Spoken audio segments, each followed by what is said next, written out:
श्री साई नाथाय नमः। आज हम लोग श्री साई सच्चरित्र महाग्रंथ के अध्याय 20 का पारायण करेंगे।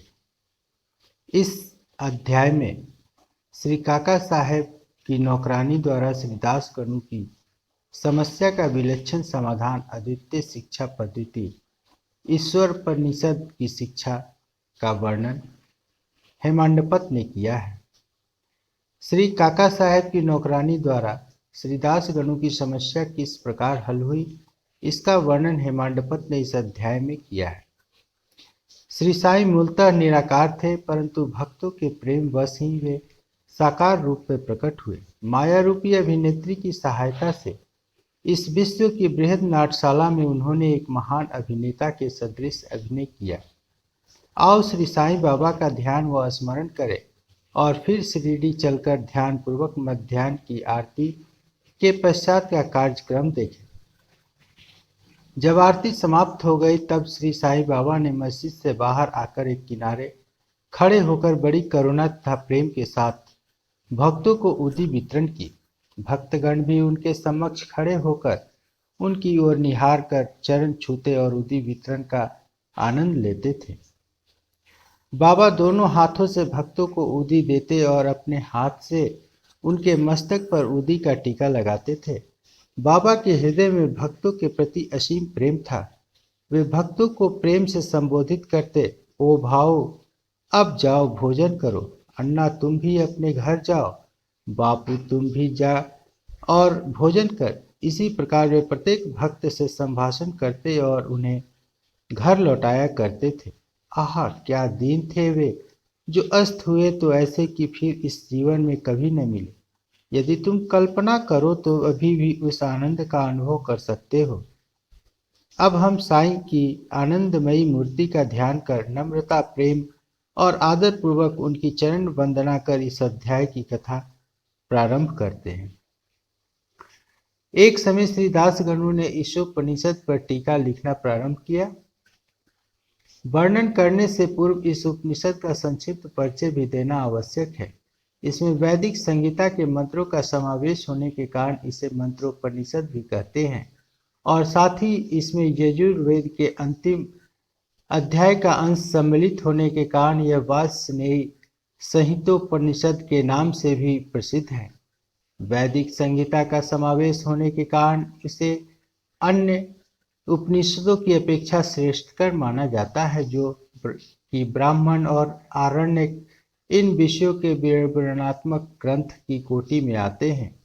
इतना ही नहीं, अन्य उपनिषद तो केवल ईशोपनिषद में वर्णित गूढ़ तत्वों पर ही आधारित टीकाएं हैं। पंडित सातावलेकर द्वारा रचित बृहदारण्यक उपनिषद एवं ईशोपनिषद की टीका प्रचलित टीकाओं में सबसे श्रेष्ठ मानी जाती है।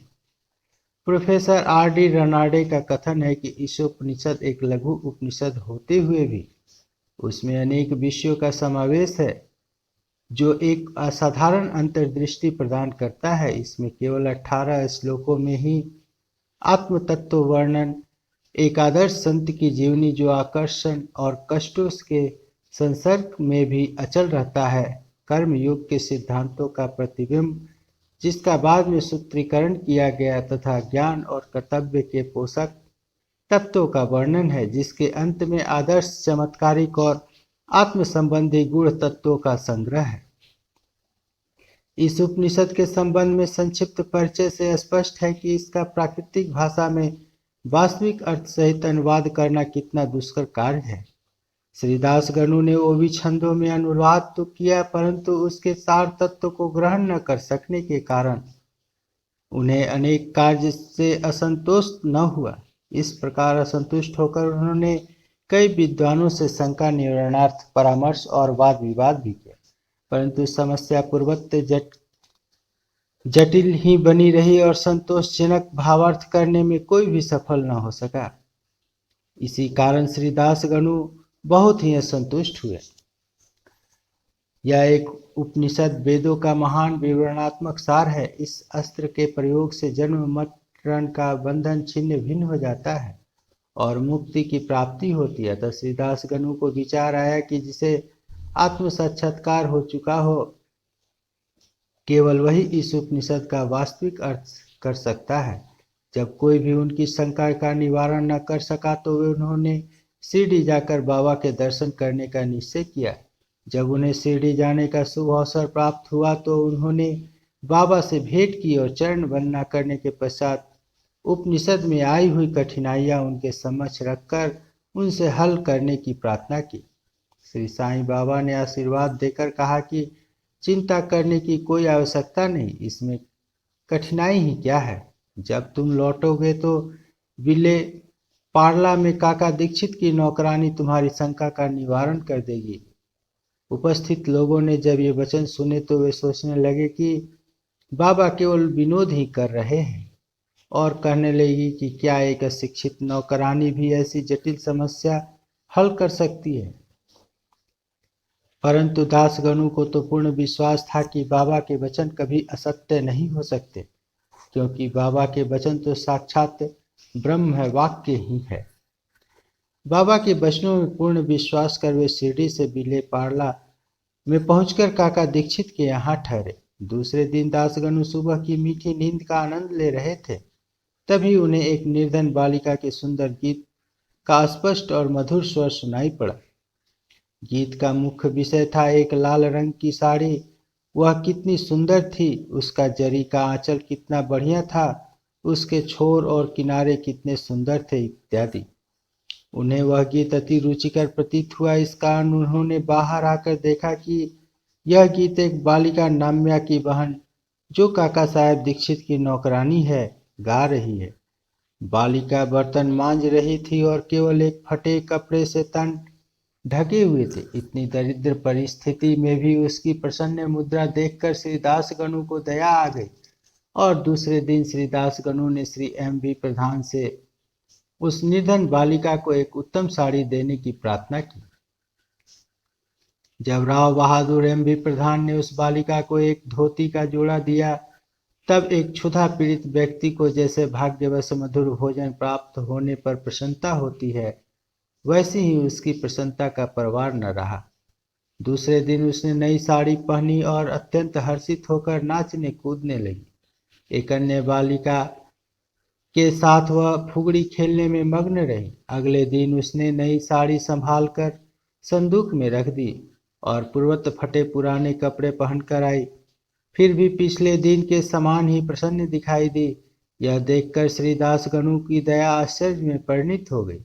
उनकी ऐसी धारणा थी कि निर्धन होने के कारण ही उसे फटे चिथड़े कपड़े पहनने पड़ते हैं, परंतु अब तो उसके पास नई साड़ी थी जिसे उसने संभाल कर रख लिया और फटे कपड़े पहनकर भी उसी गर्व और आनंद का अनुभव करती रही। उसके मुख पर दुख या निराशा का कोई निशान भी नहीं रहा। इस प्रकार उन्हें अनुभव हुआ कि दुख और सुख का अनुभव केवल मानसिक स्थिति पर निर्भर है। इस घटना का पर गूढ़ विचार करने के पश्चात वे इस निष्कर्ष पर पहुंचे कि भगवान ने जो कुछ भी दिया है उसी में समाधान वृत्ति रखनी चाहिए और यह निश्चय पूर्वक समझना चाहिए कि वह सब चराचर में व्याप्त है और जो भी स्थिति उसकी दया से प्राप्त है वह अपने लिए अवश्य ही लाभदायक होगी। इस विशिष्ट घटना में बालिका की निर्धन अवस्था, उसके फटे पुराने कपड़े और नई साड़ी देने वाला तथा उसकी स्वीकृति देने वाला, ये सब ईश्वर द्वारा ही प्रेरित था। श्री दासगणु को उपनिषद के पाठ की प्रत्यक्ष शिक्षा मिल गई, अर्थात जो कुछ अपने पास है उसी में समाधान वृत्ति माननी चाहिए। सार यह है कि जो कुछ होता है सब उसी की इच्छा से नियंत्रित है, अतः उसी में संतुष्ट रहने में हमारा कल्याण है। उपयुक्त घटना से पाठकों को विदित होगा कि बाबा की पद्धति अद्वितीय और अपूर्व थी।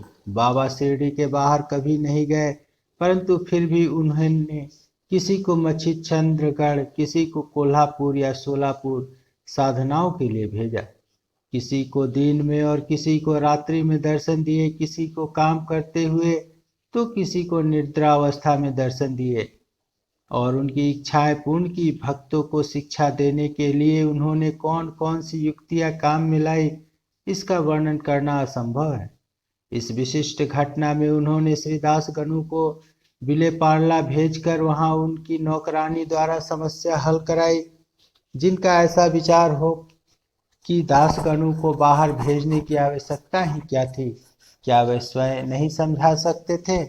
उनसे मेरा कहना है कि बाबा ने उचित मार्ग की हाँ अपनाया, अन्यथा श्री दासगणु किस प्रकार एक अमूल्य शिक्षा उस निर्धन नौकरानी व उसकी साड़ी द्वारा प्राप्त करते जिसकी रचना स्वयं साई ने की थी। इस उपनिषद की मुख्य देन नीति शास्त्र संबंधी उपदेश है। हर्ष की बात है कि उस उपनिषद की नीति निश्चित रूप से आध्यात्मिक विषयों पर आधारित है, जिसका इसमें बृहत रूप से वर्णन किया गया है। उपनिषद का प्रारंभ ही यहीं से होता है कि समस्त वस्तुएं ईश्वर से ओतप्रोत है। यह आत्म विषयक स्थिति का भी एक उपसिद्धांत है और जो नीति संबंधी उपदेश उससे ग्रहण करने योग्य है वह यह है कि जो कुछ ईश्वर कृपा से प्राप्त है उसमें ही आनंद मानना चाहिए और दृढ़ भावना रखनी चाहिए कि ईश्वर ही सर्वशक्तिमान है और इसलिए जो कुछ उसने दिया है वही हमारे लिए उपयुक्त है। यह भी उसमें प्राकृतिक रूप से वर्णित है कि पराय धन की तृष्णा की प्रवृत्ति को रोकना चाहिए। सारांश यह है कि अपने पास जो कुछ है उसी में संतुष्ट रहना, क्योंकि यही ईश्वर की इच्छा है। चरित्र संबंधी द्वितीय उपनिषद उपदेश यह है कि कर्तव्य को ईश्वर इच्छा समझते हुए जीवन व्यतीत करना चाहिए, विशेषतः उन कर्मों को जिनके शास्त्र में वर्णित किया गया है।